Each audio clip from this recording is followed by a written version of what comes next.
रहीम अस्सलामुअलैकुम वरहमतुल्लाहि वबरकातुहू। Springfield school Masab tank से मैं उर्दू मौलिमा। उम्मीद करती हूँ कि आपने कल जो होमवर्क दिया था वो मुकम्मिल कर लिया होगा। तो बच्चों, हमने ये पेज नंबर 48 पढ़ा था। लास्ट देखिए, बीवी अमीरन के 9 रुपये, मियाँ अमीरन के 8 रुपये।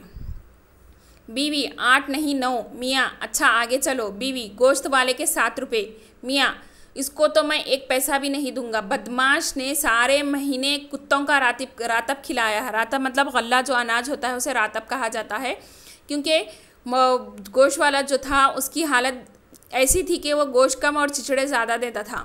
ज़रा तुम ही ईमान से कहना, एक दिन भी गोश्त गला मतलब जो कुकर में डाल के गलाया जाता है, गोश्त वैसे ही रहता, नहीं गलने को गला या ना गला कहा जाता। रुपये का 2 सेर गोश्त देता है, मतलब 1 रुपये में 2 किलो गोश्त। सेर मतलब किलो। उठाकर देखे तो नरे छिचड़े होते हैं, मतलब गोश्त कम चिचड़े ज़्यादा होते हैं। बीवी ना दो, मेरा क्या जाता है, वो जाने और तुम जानो। मियाँ गोश्त वाले के 7 रुपये और बीवी तरकारी वाली के 5 रुपये। मियाँ तरकारी वाली के 5 रुपये लिख लिए, मतलब उसका मतलब उन्होंने लिख लिए। बीवी बनिए के 70 रुपये। बनिया मतलब राशन जो भेजा जाता है उसे बनिया कहा जाता है। मियाँ 70 रुपये, गज़ब खुदा का। हम 2 मियाँ बीवी और ये 2 बच्चे महीने भर में 70 रुपये का अनाज खा गए। बीवी खा गए या नहीं खा गए ये तो मैं नहीं जानती, लो ये बनिए का पर्चा है, खुद देख लो 70 रुपये होते हैं या नहीं। मियाँ पर्चा देखकर, गेहूँ 1 मन मतलब 1 किलो, 10 सेर 10 रुपये के क्या भाव हुए, रुपये के 5 सेर हैं।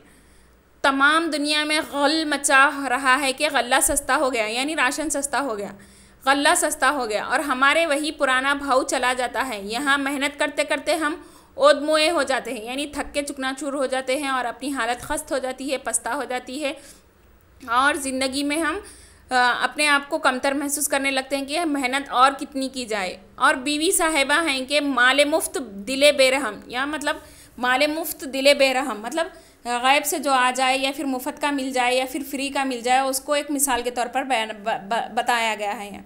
माले मुफ्त दिले बेरहम समझकर अंधाधुन लुटाए चली जाती है, मतलब लुटाए मतलब बेतहाशा खर्चा करना, बेतहाशा सर्व करना, बेतहाशा इस्तेमाल करना।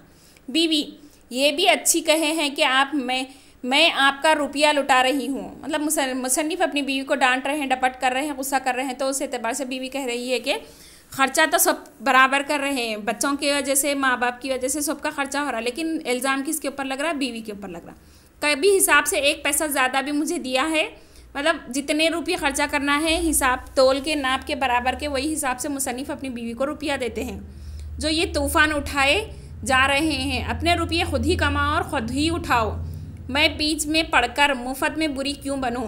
सही बात है, ज़ाहिर सी बात है, किसी को बुरा भला आ गया तो वो एतबार भरोसा उठ जाता है और वो कोई चीज़ पर भी, मतलब अगर कोई किफ़ायतशारी करना भी चाह रहा हो तो नहीं करता। मियाँ अच्छा आगे चलो।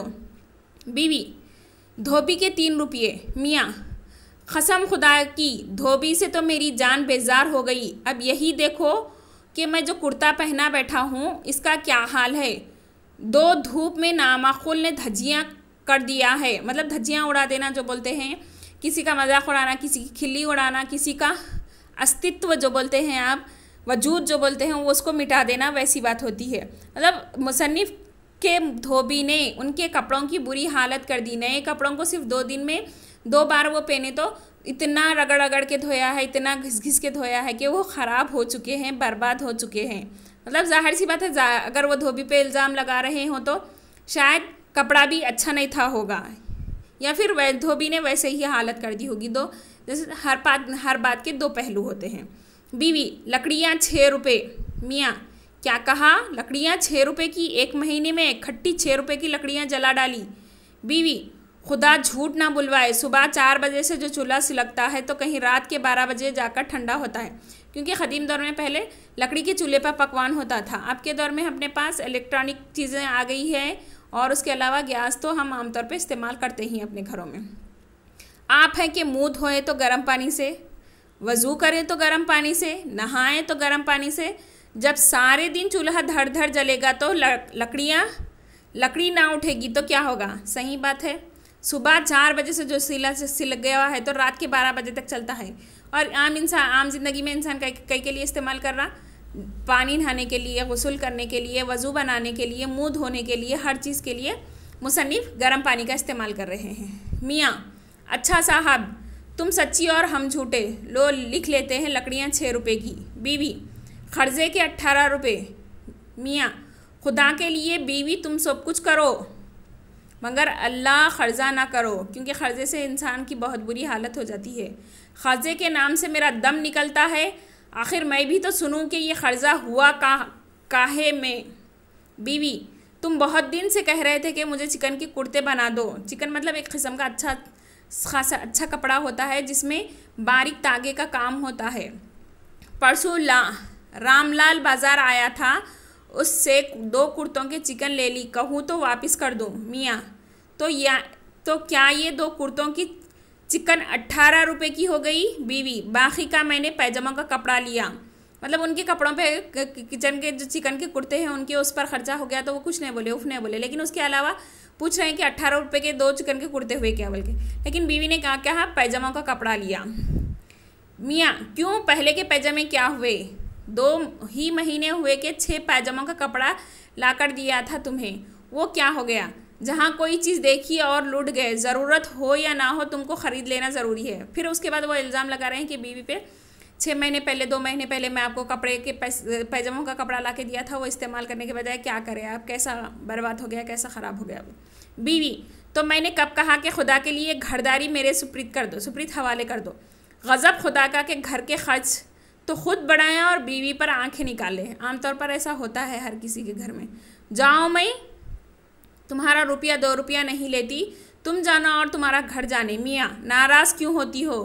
तुम्हें यकीन दिलाता हूँ कि हाँ, अगर हम लोग जितनी चादर देखो इतने पाँव फैलाओ, ये भी एक मुहावरा है। मतलब अपनी हैसियत, अपनी बसात के एतबार से, अपनी ज़रूरियात के एतबार से ही हमको ख़र्च करना चाहिए, पर अमल करें तो तनख्वाह में पूरी पढ़नी कैसी, इंशाअल्लाह कुछ बचत ही हो, मतलब आगे फ्यूचर के लिए कुछ बचत ज़रूरी है।